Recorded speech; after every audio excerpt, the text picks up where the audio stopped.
नमस्कार दोस्तों, आप सभी का स्वागत है आपका अपना यूट्यूब चैनल जीके स्टडी 2024 पर।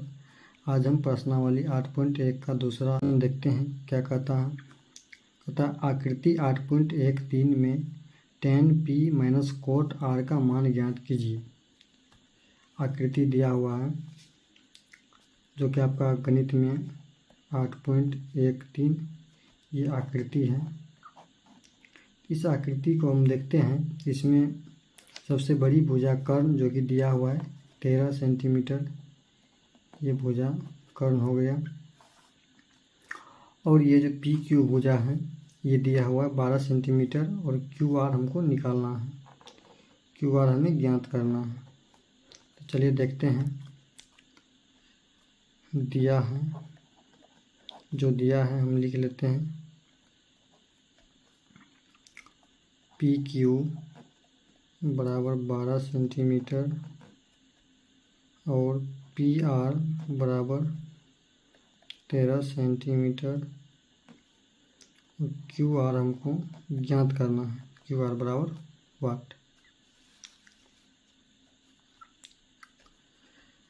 हमें सबसे पहले त्रिभुज की तीनों भुजा पता होनी चाहिए, इसके बाद ही हम सवाल को हल कर सकते हैं। तो हमें कर्ण पता है 13 सेंटीमीटर और इस भुजा को हम मान लेते हैं लंब, ठीक, क्योंकि लंब और आधार चेंज हो सकता है, लंब और आधार चेंज हो सकता है। तत्काल हम इसको मान लेते हैं लंब और इसको मान लेते हैं आधार। ये जो क्षैतिज लाइन है इसको हम आधार मान लेते हैं। ऊर्ध्वाधर लाइन को हम, ऊर्ध्वाधर रेखा जो है इसको हम लोग लंब मान लेते हैं। तो तीसरी भुजा ज्ञात करने के लिए हमें पाइथागोरस प्रमेय लागू करना होगा। तो हम लिखेंगे पाइथागोरस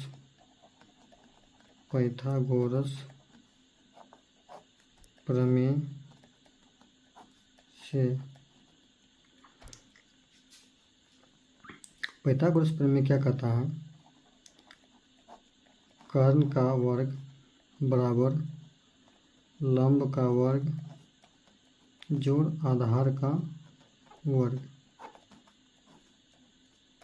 कर्ण स्क्वायर बराबर लंब स्क्वायर जोड़ आधार स्क्वायर। कर्ण स्क्वायर दिया हुआ है 13 सेंटीमीटर, 13 सेंटीमीटर कर्ण दिया है।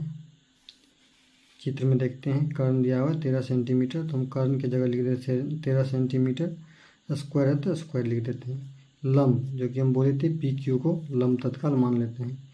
ये दिया है 12 सेंटीमीटर, स्क्वायर है तो स्क्वायर दे देते हैं। उसके बाद आधार नहीं दिया हुआ है तो आधार को हम इसी प्रकार आधार लिख करके इसका स्क्वायर दे देंगे।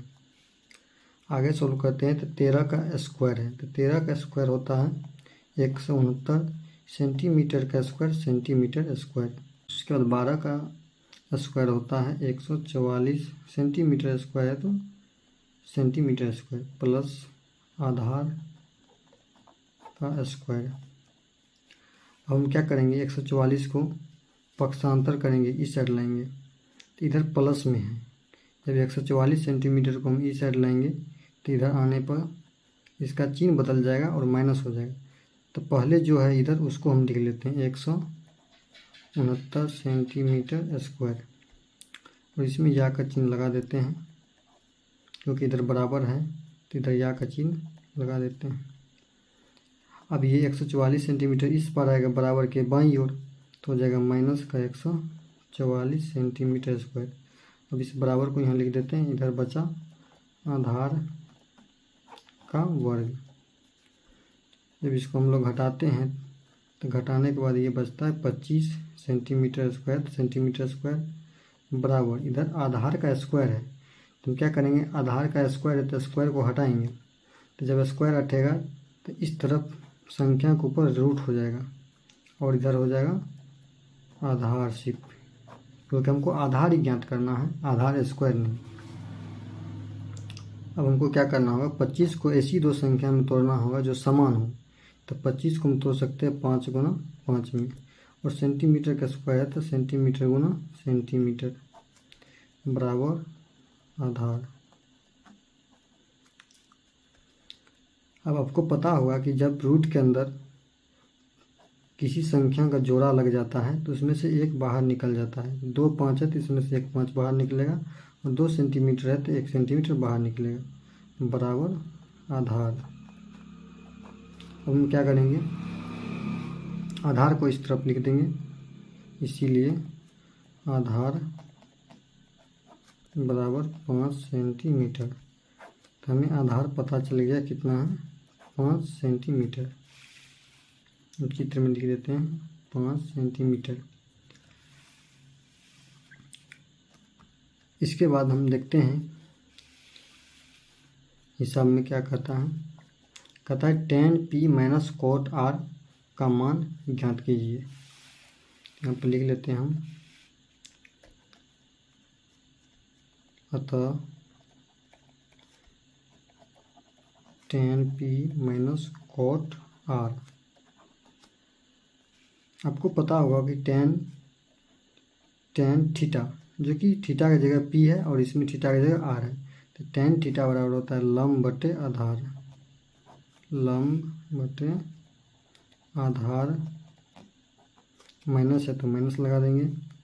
कोट थीटा बराबर होता है आधार बटे लंब, आधार चल जाएगा ऊपर और लंब चल जाएगा नीचे, क्योंकि tan का उल्टा होता है कोट, इसीलिए इसको भी हम उल्टा देंगे। तो आधार चल जाएगा ऊपर और लंब हो जाएगा नीचे। अब हमको थोड़ा ध्यान देना पड़ेगा कि tan p बराबर लंब बटे आधार। तो p के लिए हम देखेंगे कि लंब कौन है और आधार कौन है। तो चित्र में हम देखते हैं इस कोण p को, तो इसके सम्मुख भुजा जो है QR, ये हो गया लंब, और p के संलग्न भुजा जो है ये हो गया आधार। तो लंब 5 सेंटीमीटर और आधार 12 सेंटीमीटर। तो यहाँ पर हम लिख देते हैं लंब के जगह 5 सेंटीमीटर, सेंटीमीटर नहीं लिखेंगे, सिर्फ 5 लिख देंगे। आधार के जगह 12, माइनस है तो माइनस का चिन्ह लगा देंगे।